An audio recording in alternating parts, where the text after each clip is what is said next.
You know, one of the first things that happened to me when I became involved with the Health Improvement Coalition, I met a board member. He's now a board member emeritus. His name was Derek Duff. It was amazing to see how passionate he was about all the different people and all the different task forces that made up the coalition.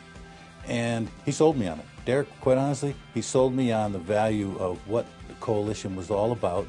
Not everybody was a superstar, but collaboratively, they brought what they felt was the best that they had to offer to the table. And sharing information, it's really been, there have been a lot of success stories over the years where people that you might not have expected them to really participate, they did. And it's made the community a much better place to live. I was involved with the Lycoming County Health Improvement Coalition for approximately 10 years.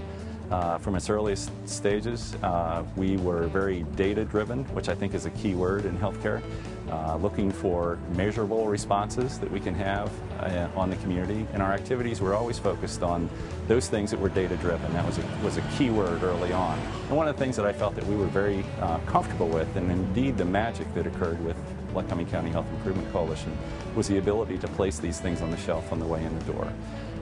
We worked very collaboratively. You've got to understand Lycoming County is the largest county in the state, and we have a lot of geographic demands, from Waterville to Hughesville, from the downtown Williamsport to the Nippenose Valley. There's a lot of differences in the healthcare demands in each individual area geographically.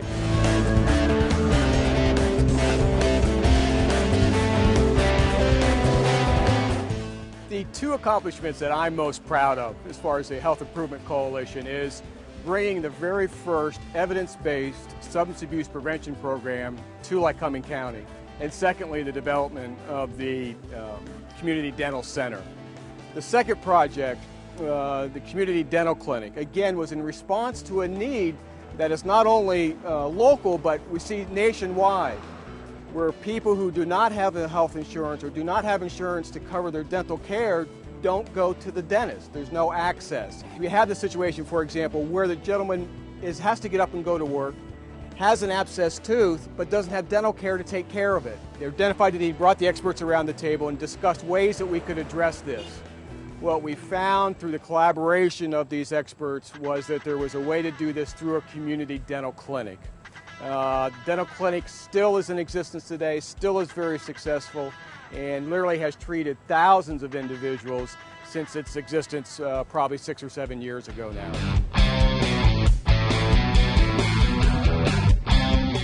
LCHIC has done a great service to the county to promote public safety and public health and public awareness.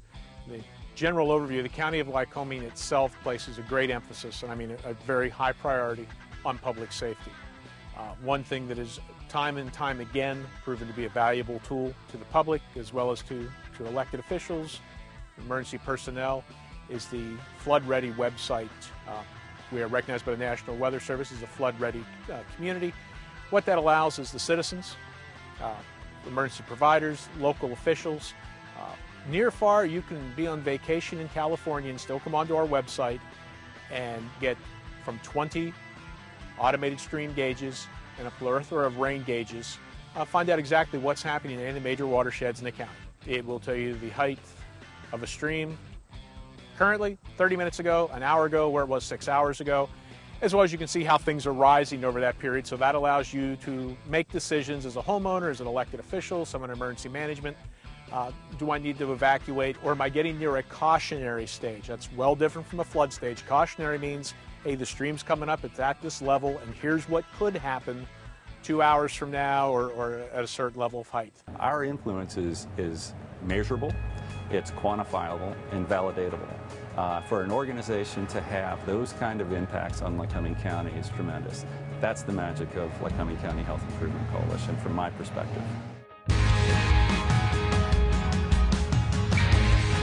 I am so excited to be part of the Safe Communities Task Force. One of the reasons is because we have such a collaboration with people within the community. As a need is presented to us, we pull in the people who are appropriate and have the experience and the enthusiasm to address the issue. So as we get together, we look, is there really a need? what's already being done and where's the gap, and let's work on that gap and make it work for our targeted audience. An example is the Confusion Corner project. We pulled together enforcement, the schools, local businesses, the church community, anybody who would have a pedestrian issue within there to help make children cross safely, because that was the real problem. Would this have happened without this Safe Communities Task Force? No. And would Safe Communities have happened without LCHIC? No. So I'm so excited to be part of the Safe Communities designation, and it would not have happened without LCHIC. At Lycoming County Health Improvement Coalition, our mission is safety first. Preventing injuries is a very important component of what we do. Winning this award from the World Health Organization certainly lends credibility and validity to our action. And again, reflecting back on the data-driven, injuries are down in Lycoming County because of the work that we do.